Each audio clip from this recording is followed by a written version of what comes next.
dhiifama jedheera.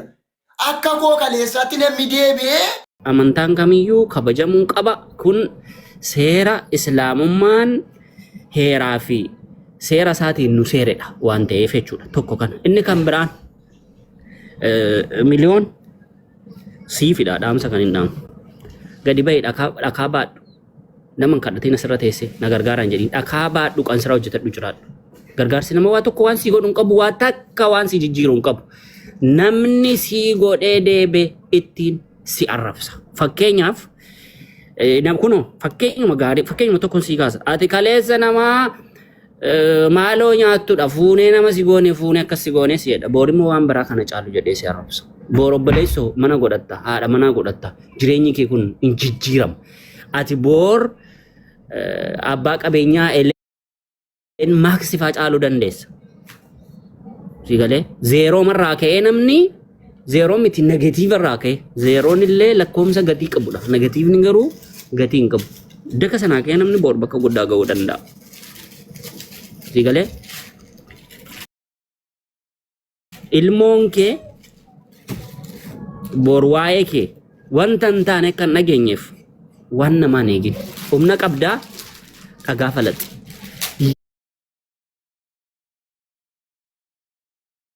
Yoo namni si gargaaruu barbaade paapilikiin ituu hin taane gargaarsa paapilikii bu'aasaa agartee tani maadha faayidaansa? Mubaarakiin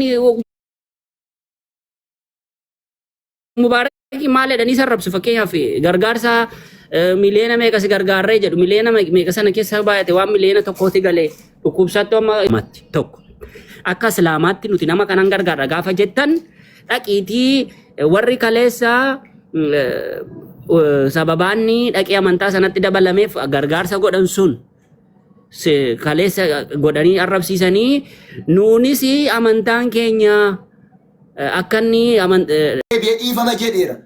Akka koo kaleessaatti namni deebi'ee hidhamuus hin qabu, jibbamuus hin qabu, tuffatamuus hin qabu, ari'atamuus hin qabu. Ijaan taaneenis ilaalamuu qabu. Wangeelis hin kabajama, Yesuusis hin kabajama, Nabiyyuu Muhammadis kabajamuu qaba, jaallatamuu qaba.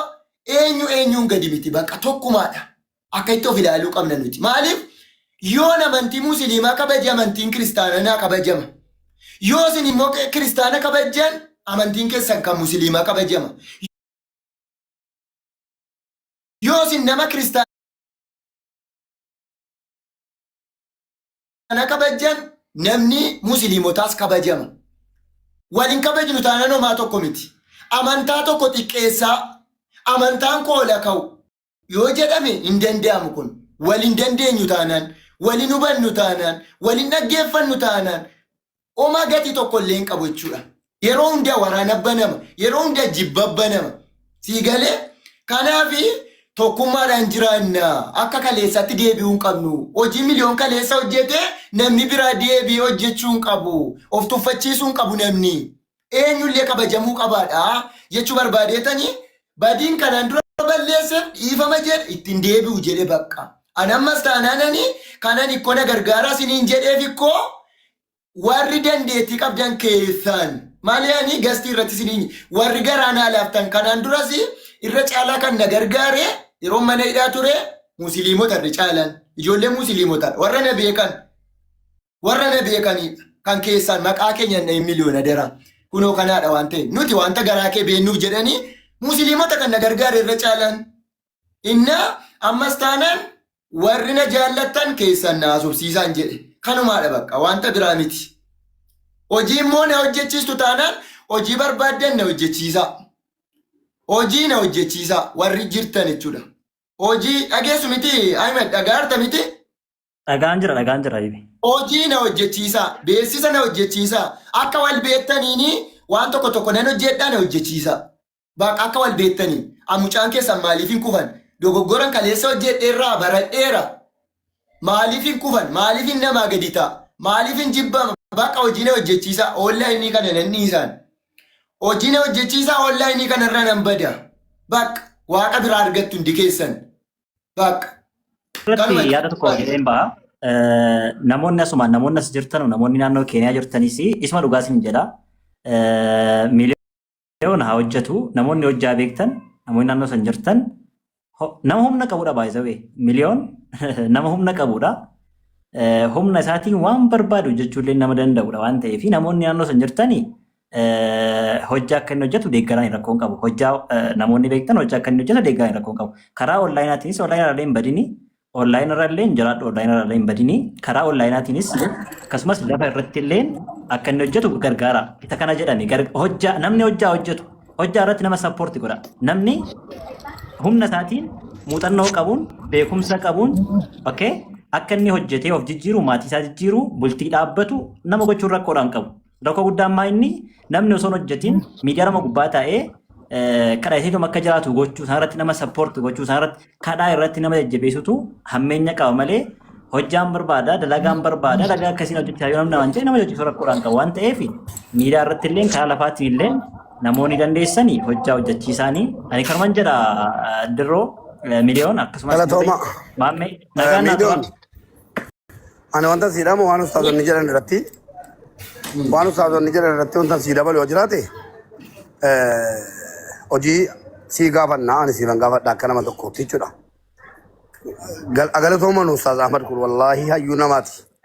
Maaliif ani hojii kee kaleessaa yookiin immoo arraba kee kaleessaa laalle kanuma warri sila na arrabsaa tokko dhageessan miti namni kaleessa balleesse toobatee ani arraba sana dhiisee arraba dhiibnaan bakka akka nama tokkootti akkuma kiristaana kaan kabajnutti isas kabajnee jiraachuudha. Sini galee gaafa balleessa inni iyyuu balleessa isaatiin akka rakkoon irra ga'e dubbateera. Innumaayyuu keessa darbee wannumni irra rakkochiise isinii jedhaara. Namoota rakkochiisaniin jechuudha. Tariiqa Allahu alam waan jarri jedhanii rakkochiisaniin hin beeku waan dubbadhu jennaan dubbate ta'e hin beeku. Amma immoo miliyoon sallumeedhi hojii kee hojjetata jireenya kee jiraadhu akka nama tokkootti sin kabajaa. Ati amantaa kee anis amantaa koo waa'ee amantaa waliin naasuun waa'eedhuma namooma jireenya irratti mari'ataa deemnaa kunoo waan barsiisonni keenya jedhan dhageesseetta kaleessa balleesseera jennee lakkii sin beennuu kimmoo nutti siqiniin jennu namummaa isaatiin kabajamee jiraatu bakkuma jiraatu jedhamteetta walii galleerra hojii immoo barbaadadhu arsi dhiiran gaafadha ijoollee hojii ishii. Mube wanti biraa wanti ati qabachuudhaa qabdu fakkeenyaaf yommuu birii nam tokko ati miskiina gargaartu kan nama gargaaramuu qabu tokko gargaartu namni sun unkaan lubbuun jiraate miti yoo du'e akka namni keessanaati maqaan ishee sanaa miti.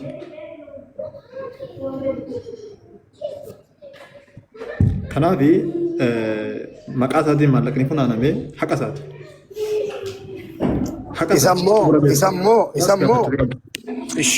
Isammoo miliyoon himachuu barbaadde ati himata barbaadde maallaqni maqaa kootii walitti qabamee na jalaa nyaatame jettee himachuu barbaadda. Elaa dhaggeeffadhu birrii walitti funaaname birrii amma funaanamee odiitii himachuu barbaadde tokkummaa bira dhaqeetii booddee ilaa tokkummaa nama isaatii tokko booddee isaatii lama booddee hin bana abaaboo darbadhu mana kootii mataa fuudhaan jiruwan mana tokkummaa abaaboo darbadhuuti tokkumma jedhi arraba fayyadamin maqaa kootiin maallaqni naa funaaname ni jira naan kennamne nan dhawwatame obboleessa kootiin immoo haqa namaa baasaa ooltaa haqa koo naa baasii jedhini si galee si baasa si waama itti naayimi sheerti godhaa tokkummaa koy tokkummaan si bidaa koy tokkummaan si bidaa koy isatu miidiyaa kanarraa iyyee dhiisisee fuudhaan waan ta'eef koy tokkummaa siifan fida.